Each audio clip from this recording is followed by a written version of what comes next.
ये चैनल केवल मनोरंजन के लिए है। हम किसी भी प्रकार के अंधविश्वास को बढ़ावा नहीं देते। बारिश उस रात कुछ ज्यादा ही हो रही थी।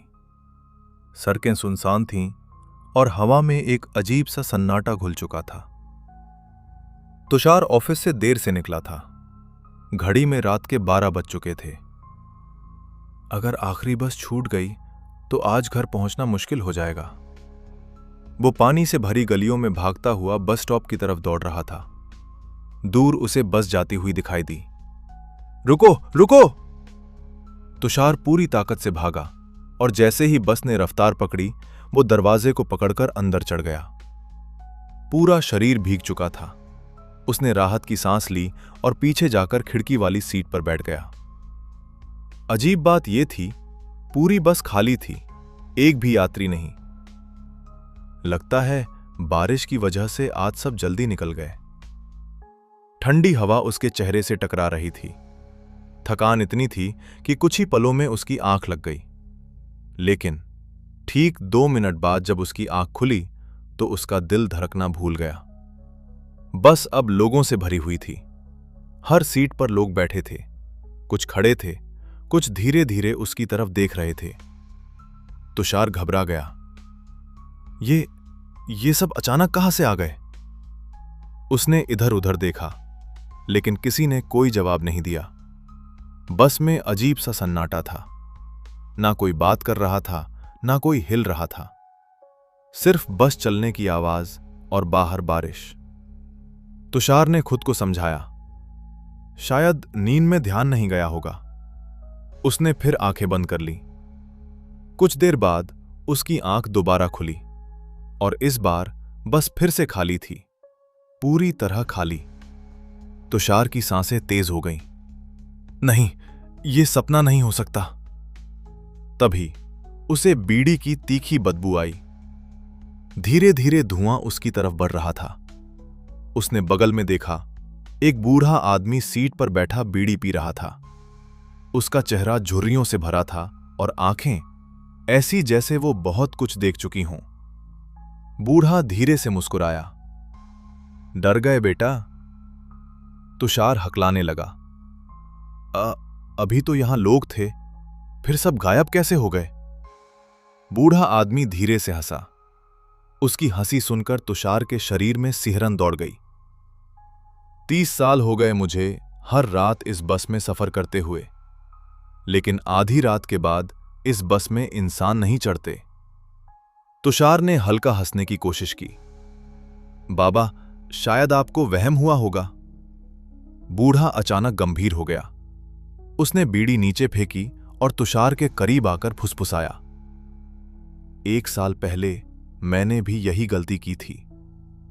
उस रात भी बारिश हो रही थी, बस खाली थी, लेकिन अचानक मुझे महसूस हुआ कोई मुझे देख रहा है। मैंने सामने देखा, एक आदमी बैठा था। उसकी आंखें बिल्कुल खाली थीं, जैसे वो इंसान नहीं कुछ और हो। तुषार ध्यान से उसकी बात सुन रहा था। बूढ़ा कांपती आवाज में बोला, उस आदमी ने मेरी तरफ उंगली उठाई और कहा, तू यहां नहीं होना चाहिए। और अगले ही पल वो गायब हो गया। तुषार अब थोड़ा डर चुका था, लेकिन उसने खुद को संभाला। ये सब कहानियां हैं। वो सीट पर सिर टिकाकर फिर सो गया। लेकिन इस बार जब उसकी आंख खुली तो बूढ़ा आदमी गायब था। पूरा बस फिर खाली था और सामने की सीट पर एक आदमी अखबार पढ़ रहा था। रात के 1 बजे सुनसान बस में अखबार। तुषार धीरे से बोला, भाई साहब?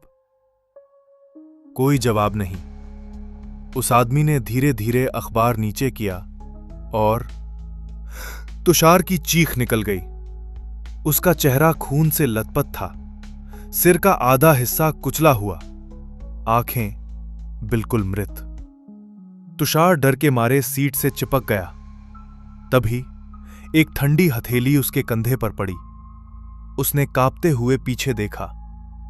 वही आदमी उसके पीछे खड़ा था, लेकिन अब उसका चेहरा बिल्कुल सामान्य था। वो मुस्कुरा रहा था। डर गए? इस बस में रात को अजीब चीजें दिखती हैं। अगर कुछ दिखे तो भूल जाना, वरना।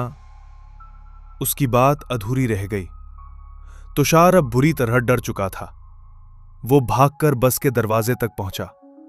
तभी बस एक स्टॉप पर धीमी हुई और तुषार तुरंत नीचे कूद गया। बारिश तेज हो चुकी थी। वो हांफते हुए पीछे मुड़ा और तभी उसकी आंखें डर से फैल गईं। जो बस अभी तक बिल्कुल सामान्य दिख रही थी, अब आधी जली हुई थी। उसका पूरा शरीर काला पड़ चुका था। खिड़कियों के अंदर बैठे लोग जले हुए दिखाई दे रहे थे। कुछ की आंखें नहीं थीं, कुछ सिर्फ तुषार को घूर रहे थे। और सबसे पीछे वही बूढ़ा आदमी बैठा मुस्कुरा रहा था। उसके बगल में वही अखबार वाला आदमी। धीरे धीरे बस अंधेरे में गायब हो गई, लेकिन जाते जाते एक आवाज बारिश में गूंजती रही, तू यहां नहीं होना चाहिए था। अगर आप भी अंधेरे के राज जानना चाहते हैं तो अभी सब्सक्राइब करें और भूत जंक्शन परिवार का हिस्सा बनें।